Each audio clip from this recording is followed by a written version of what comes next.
어서오세요. 반갑습니다.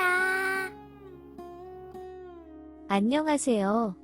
저는 결혼한 지 2년 된 20대 후반 유부녀입니다. 말 못할 고민이 있어서 이렇게 사연을 보내게 되었습니다. 어릴 때부터 알고 지낸 동네 오빠가 있었습니다.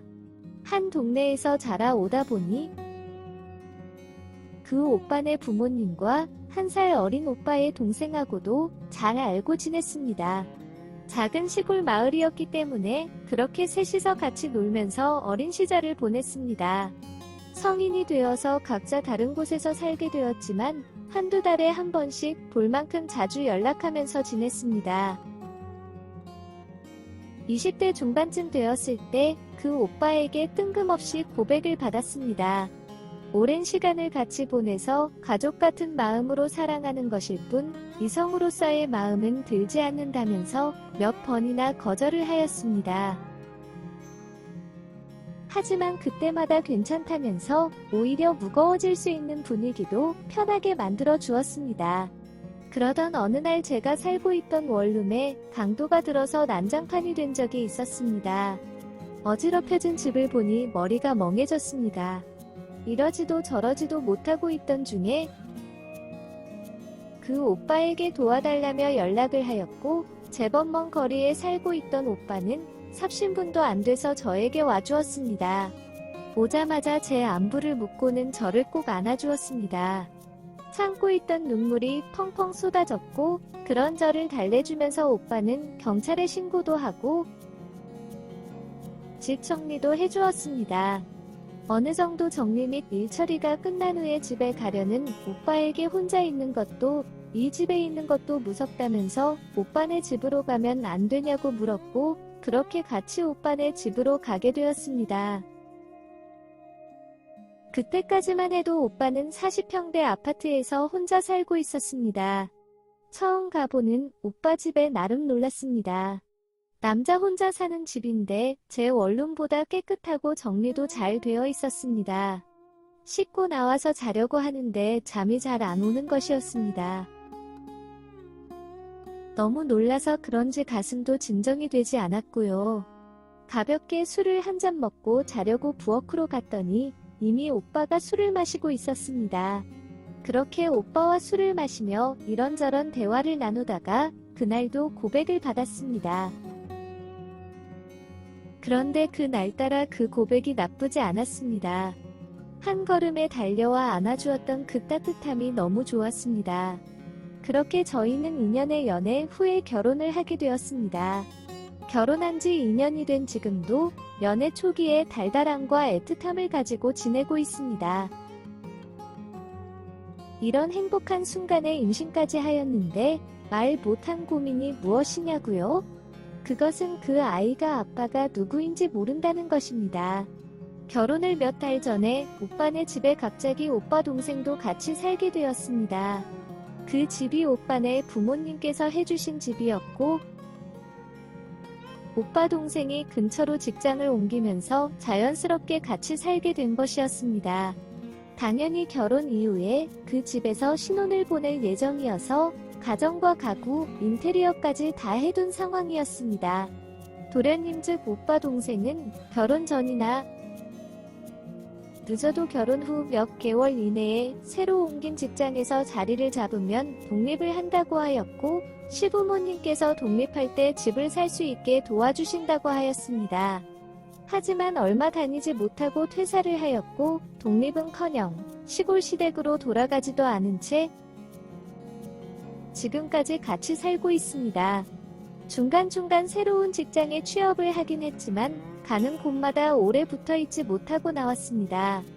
일정한 소득도 없고 아직도 시부모님께 용돈을 받고 있는 상황이다 보니 남편도 매몰하게 나가라고 하지 못했습니다. 게다가 어렸을 때부터 같이 놀고 지내온 세월이 있어서 그런지 저도 신혼인데도 싫지 않았습니다. 그런데 약 1년 전에 제가 교통사고가 나면서 병원에 몇 개월 입원을 하게 되었고 퇴원을 한 후로도 집에서 깁스를 하고 한동안 지내게 되었습니다.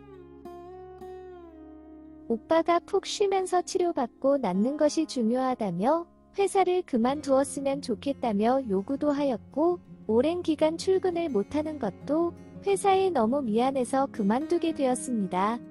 하루 종일 집에만 있고 깁스도 하고 몸이 불편하다 보니 오빠 동생에게 이런저런 도움을 받기 시작했습니다.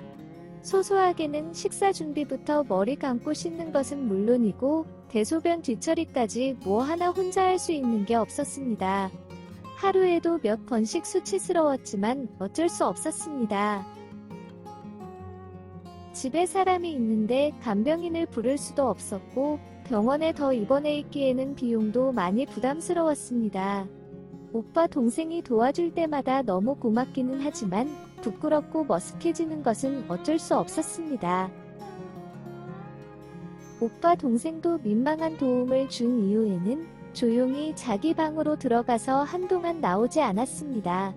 더운 날에도 비가 많이 오는 날에도 몸이 불편한 저를 데리고 같이 재활치료센터도 다니면서 오빠 동생이 고생을 참 많이 하였습니다. 너무 고맙고 그전보다 더 가까워졌습니다. 그날도 제가 소변을 본 후에 민망한 뒤처리 도움을 받고 있는데 오빠 동생의 신체적인 변화를 보게 되었습니다. 그날따라 너무 민망했는지 후딱 본인 방으로 들어가 버렸습니다. 저도 민망해서 한참을 멍해 있는데 또 아무렇지 않다는 듯이 방에서 나와서는 거실에서 TV를 보는 것이었습니다. 그런 오빠 동생에게 왜 그런 말을 했는지 지금도 잘 이해가 되지 않지만 하고 싶으면 해도 된다며 괜찮다고 하였습니다. 다만 오빠한테는 비밀을 지켜달라고 하였습니다. 뭔 소리냐며 이상한 소리 하지 말라며 거절하는 것 같아서 제 방에 들어가려고 하는데 휠체어에 앉아있는 저를 번쩍 들어서 자기 방으로 저를 데리고 가는 것이었습니다. 그렇게 그날 처음으로 뜨거운 시간을 가졌습니다. 그 뜨거운 시간 자체가 좋기도 하였지만 그동안 받았던 고마움을 갚는다는 느낌도 들어서 기분이 나쁘지 않았습니다. 그렇게 몸의 대화를 나누던 것이 깁스도 풀고 어느 정도 몸이 다 회복이 되어서도 이어졌습니다. 갑자기 이제 그만하자고 말하기도 멈추기도 애매하였고 그냥 이 삶이 이상하다는 생각이 들지 않았습니다. 밤에는 오빠와 낮에는 오빠 동생과 뜨거운 시간을 보내게 되었습니다. 그 삶이 지속되면서 오빠 동생과 피임에 대한 중요성도 무뎌졌고 어느 날 덜컥 제가 임신을 하게 되었습니다. 남편과 시부모님께서는 아이가 생겼다면서 너무 좋아하셨지만 저와 오빠 동생은 걱정만 늘었습니다.